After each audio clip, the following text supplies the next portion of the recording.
Hi all, അസ്സലാമു അലൈക്കും. Welcome back to his life. ഇന്നത്തേത് നമ്മുടെ ഫേസ് പാക്കിന്റെ ഒരു വീഡിയോ ആണ് കേട്ടോ. സിമ്പിൾ ആയിട്ട് അടിപൊളിയായിട്ട് വർക്ക് ചെയ്യുന്ന ഒരു ഫേസ് പാക്കിന്റെ വീഡിയോ ആണ്. നമ്മുടെ വീട്ടിലുള്ള കുറച്ച് ഇൻഗ്രീഡിയൻസ് മാത്രം ഉപയോഗിച്ചിട്ട് ഒരു പ്രാവശ്യം ഉണ്ടാക്കി എടുത്തിട്ടുണ്ടെങ്കിൽ നമുക്ക് 2 ദിവസം 3 ദിവസമൊക്കെ തുടർച്ചയായിട്ട് ഉപയോഗിക്കാൻ പറ്റുന്ന ഒരു പാക്കിന്റെ വീഡിയോ ആണ് ഇന്നത്തേത്. അപ്പോൾ നമുക്ക് വീഡിയോയിലോട്ട് പോകാം. അതിനു മുമ്പ് നിങ്ങൾക്ക് എന്റെ വീഡിയോസ് ഇഷ്ടമാവുന്നുണ്ടെങ്കിൽ ലൈക്ക് ചെയ്യുക, നിങ്ങളുടെ അഭിപ്രായങ്ങളും നിർദ്ദേശങ്ങളും കമന്റ് ചെയ്ത് അറിയിക്കുക. കൂടുതൽ ആ ബെല്ലൈക്കണും കൂടെ ഒന്ന് പ്രസ് ചെയ്യാം കേട്ടോ. അതിന്റെ കൂടെ തന്നെ സബ്സ്ക്രൈബ് ചെയ്യുന്ന കാര്യം കൂടെ ഒന്ന് പരിഗണിക്കുക. എടുത്തിട്ടുള്ള ഇൻഗ്രീഡിയൻസ് എന്ന് പറയുന്നത് റൈസ് ഫ്ലോർ ആണ്, അരിപ്പൊടി, നല്ല ഫൈനായിട്ട് പൊടിച്ചിട്ടുള്ള അരിപ്പൊടിയാണ്, പിന്നെ മഞ്ഞൾപ്പൊടി, പാല്, വെള്ളം. ഈ വെള്ളത്തിൽ നമ്മൾ എടുത്തിട്ടുള്ള അരിപ്പൊടി ഒന്ന് കുറുക്ക് പോലെ എടുത്തിട്ട് വരാം കേട്ടോ. വേവിക്കുന്ന സമയത്ത് മഞ്ഞൾപ്പൊടിയും പാലും മിക്സ് ചെയ്യരുത് ഒരിക്കലും.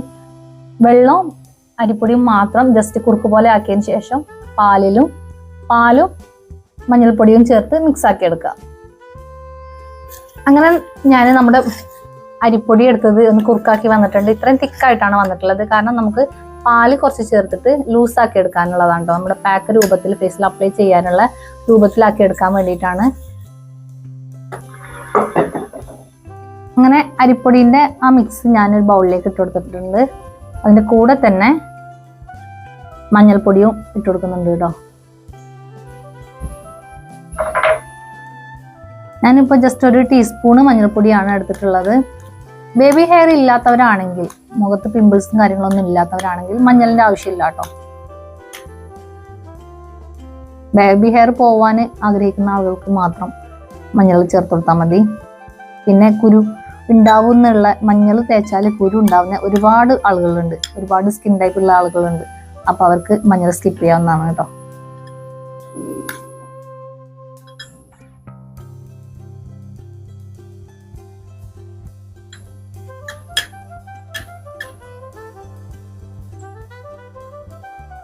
അപ്പൊ നമ്മുടെ അരിപ്പൊടിന്റെ മിക്സ് ഞാനിപ്പോ ഫേസിൽ അപ്ലൈ ചെയ്യാൻ പാകത്തിനൊരു പരുവത്തിലാക്കി എടുത്തിട്ടുണ്ട് കേട്ടോ. അപ്പൊ ഇനി ഫേസിൽ അപ്ലൈ ചെയ്ത് കൊടുക്കാണ്. പിന്നെ ജസ്റ്റ് 10 മിനിറ്റ് മാത്രമാണ് ഞാൻ ഇത് ഫേസിൽ വെക്കുള്ളൂ കേട്ടോ. അരിപ്പൊടി ആയതുകൊണ്ട് കൂടുതൽ ഡ്രൈ ആയി പോവാതെ ഇരിക്കാൻ വേണ്ടിയിട്ടാണ് 10 മിനിറ്റ് മാത്രം വെക്കുന്നത്. അരിപ്പൊടി ആയിട്ടുണ്ടെന്നുണ്ടെങ്കിൽ നമ്മുടെ സ്കിന്ന് സോഫ്റ്റ് ആവുകയും ചെയ്യും, അതുപോലെ തന്നെ അതിന്റെ ഒരു വേറൊരു വശമാണ് ഡ്രൈ ആവുകയും ചെയ്യും. അപ്പൊ ഓയിൽ സ്കിന്നൊക്കെ ഉള്ള ആളുകൾക്ക് പ്രത്യേകിച്ച് ഉപയോഗിക്കാൻ പറ്റിയിട്ടുള്ള ഒരു ഇൻഗ്രീഡിയൻസ് ആണ് ഈ അരിപ്പൊടിന്റെ ഫേസ് പാക്ക്. അപ്പൊ ഞാൻ ഇതൊന്ന് അപ്ലൈ ചെയ്ത് കൊടുക്കുന്നുണ്ട് കേട്ടോ.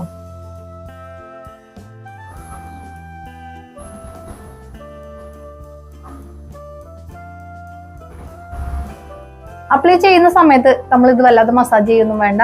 ഒരു 10 മിനിറ്റ് കഴിഞ്ഞിട്ട് ഇത് ഓവറായിട്ട് ഡ്രൈ ആയിട്ടുണ്ടാവില്ല. ആ സമയത്ത് നല്ലതുപോലെ മസാജ് ചെയ്ത് കൊടുത്തതിന് ശേഷം വേണം നമ്മൾ റിമൂവ് ചെയ്യാൻ വേണ്ടിയിട്ട് കേട്ടോ. ബേബി ഹെയർ പോവാനാണെന്നുണ്ടെങ്കിൽ ഓപ്പോസിറ്റ് സൈഡിലേക്ക് വേണം മസാജ് ചെയ്ത് കൊടുക്കാൻ വേണ്ടിയിട്ട്.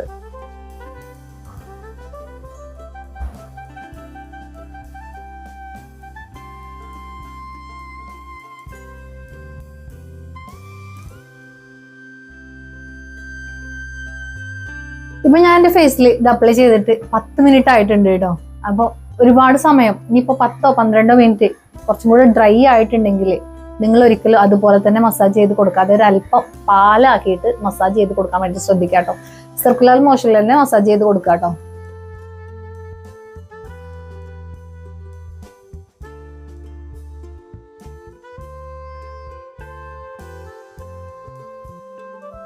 അപ്പൊ നല്ലതുപോലെ ഫേസ് മസാജ് ചെയ്ത് കൊടുത്തതിന് ശേഷം ഞാൻ നോർമൽ വെള്ളത്തിൽ തന്നെയാണ് വാഷ് ചെയ്ത് വന്നിട്ടുള്ളത്. സോപ്പൊന്നും ഉപയോഗിച്ചിട്ടില്ല കേട്ടോ. എന്നിട്ടും മഞ്ഞളൊന്നും ഇല്ല, എൻ്റെ കയ്യിൽ മാത്രമാണ് കേട്ടോ മഞ്ഞളുള്ളത്. കാരണം ഞാൻ മസാജ് ചെയ്ത് കൊടുത്തതുകൊണ്ട്, കാരണം ഒത്തിരി സമയം ഞാൻ മസാജ് ചെയ്തിട്ടുണ്ടായിരുന്നു കേട്ടോ.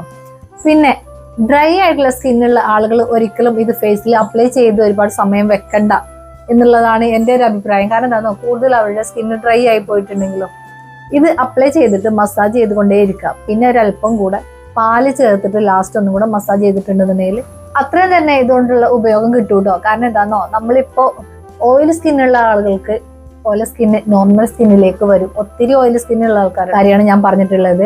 അപ്പോൾ ഡ്രൈ സ്കിന്നുള്ള ആളുകൾ എന്തായാലും ഈ പറഞ്ഞ രീതിയിൽ തന്നെ അപ്ലൈ ചെയ്യാൻ വേണ്ടിയിട്ട് ശ്രദ്ധിക്കുക. അപ്പൊ ഇത്രയൊക്കെയാണ് ഇന്നത്തെ വീഡിയോ. നിങ്ങൾക്ക് എന്റെ വീഡിയോസ് ഇഷ്ടമാവുന്നുണ്ടെങ്കിൽ ലൈക്ക് ചെയ്യുക, നിങ്ങളുടെ അഭിപ്രായങ്ങളും നിർദ്ദേശങ്ങളും കമന്റ് ചെയ്യാൻ അറിയിക്കുക കേട്ടോ. അപ്പൊ സബ്സ്ക്രൈബ് ചെയ്യാതെ കാണുന്നവരുണ്ടെങ്കിൽ സബ്സ്ക്രൈബ് ചെയ്യുന്ന കാര്യം ഒന്ന് പരിഗണിക്കുക. അടുത്ത ദിവസം നിങ്ങൾക്ക് ഉപകാരപ്പെടുന്ന മറ്റൊരു വീഡിയോ ആയിട്ട് വരുന്നവരേക്കും സൈനിങ് ഓഫ് ഹിസ് ലൈഫ്.